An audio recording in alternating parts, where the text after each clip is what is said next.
It's Easter. So we're doing it. We're doing it. I'm going live.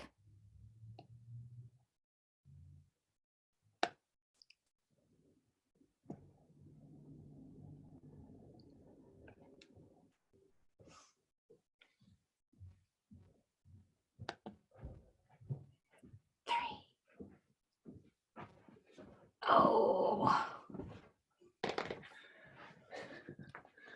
Oh, now look what you did.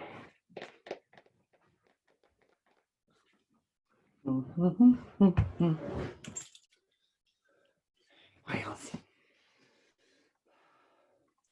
I think we're live. Oh, hello. Are we live? I'm just gonna say we are. Happy Easter. The unicorn bunny. Happy Easter, yeah. The unicorn Easter bunny. Yeah. Hello. Hello. We don't have any Easter outfits, so we're going. So we're going with unicorn. my favorite animal. Your favorite. I shouldn't say yours. Mr. Liberty has his own favorite animals in the world. Wolverine. Ooh. Wolverine. That was awesome. Darren's mascot. High school mascot. Will you fix my ears, please? What's wrong with your ears? They're floppy, like Wiley's.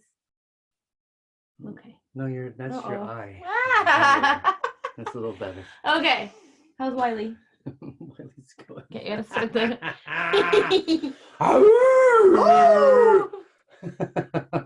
He's a Wiley one. Do you want to talk about the book today while I get the watch party started? Oh, I love this one. And Yeah. the trees began to move. It's a good one. Beautiful. Yeah, it's a good one. The spirit of the pond, a vain and selfish entity, wants to preserve his beauty by denying the ancient tree spirits his life-giving water in a time of drought. Mm-hmm. He discovers that in trying to save himself, he will lose everything he holds dear. In the circle of life, we are all dependent upon the actions and kindness of others. It's true. I gotta sneeze. Bless you. Knock my ears down. Now you have a unicorn beard. It's so bad. It's so good. It's so good. This is by Lisa Gammon Olson, illustrated by Lauren Rutledge. Yeah. And the trees began to move. It's such a beautiful book. I love the illustrations. All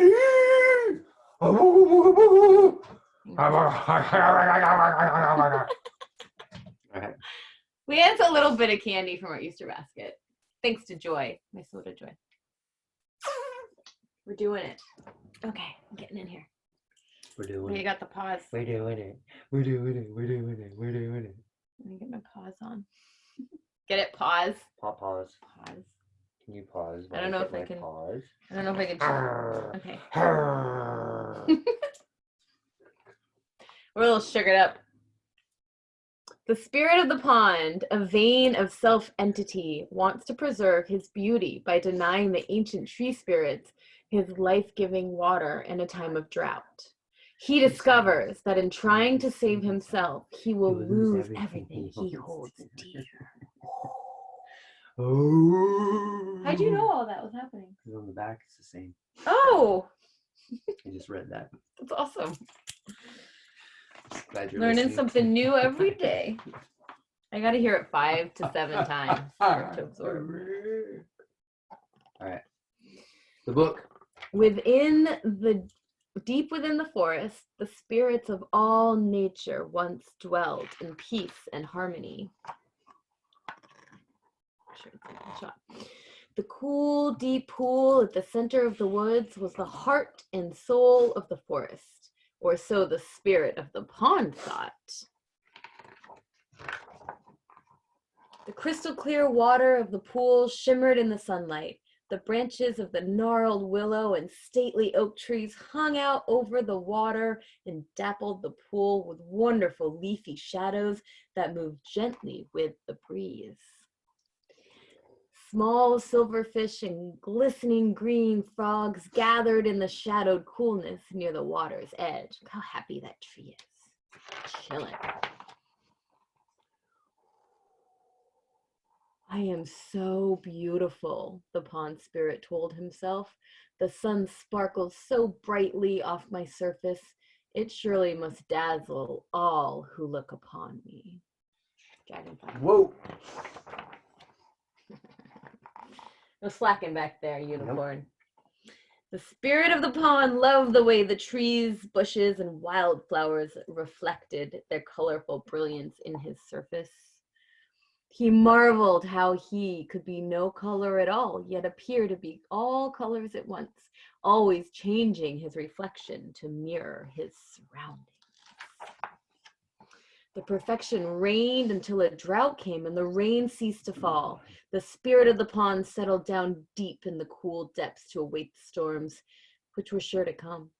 Days turned into weeks, weeks turned into months, and still no rain fell on the magic forest. Look at that little squirrel. He's thirsty. The spirits of all the living forest creatures became anxious. I am growing weak, the grandfather of all oaks moaned. My leaves are dropping from the lack of rain. He shuddered and his drooping branches rasped and hissed sharply. My bark is becoming thin and brittle in the heat, the great willow said, solemnly shaking his massive head of leaves. He shifted his roots in the hard, dry earth. We all need to get close to the water. He inched his massive trunk closer to the cool banks of the pool. The pine trees whispered together in agreement, and with much creaking and cracking, they strained to pull their roots free from the solid ground. Branches swayed and quivered, and leaves rained down in the dry shower of green as the ancient trees closed in on the pond. What's gonna happen?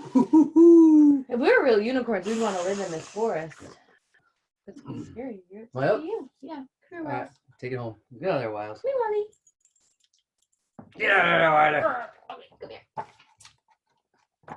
Ah, said the mountain ash as he wriggled his roots deep into the soft, muddy bank. That feels wonderful. We should have thought of this weeks ago, a honey locust agreed, extending a tendril of root into the healing water of pond. I believe I'll have a long, nice drink of this cool, refreshing water. Grandfather Oak nodded in agreement, and sighs of contentment circled the pond as the great trees quenched their thirst. They drank and drank and drank. All right, back there. The spirit of the pond awoke from his slumber. Something was different. Something was not right. The surface of the pond didn't twinkle and sparkle above him. The cascading rush of the waterfall was a mere whisper in his ears. What had happened while he slept? He swirled to the surface in a panicky froth of bubbles and foam. He's upset. Mm-hmm. What catastrophe has befallen us? He cried aloud. Look, the water level has fallen. Boulders and logs, which were submerged only yesterday, are now dry as old bones. He ranted and raved as he circled the pond. You trees, he screeched. You trees are stealing my precious water and blocking the sunlight with your branches. My sparkle is gone. You are too close. The pond lies in shadow, and my beautiful colors are dark and stained. You have no right to steal what is mine. Let me see, all the trees are in the trunks. Ooh. We surely meant no harm, said Grandfather Oak, apologized, but we will all perish without water, and you have so much to spare. I care not what happens to you, the pond spirit replied angrily. I don't help myself to your treasures, do I? Your fruit and seeds are yours to give as you choose, are they not?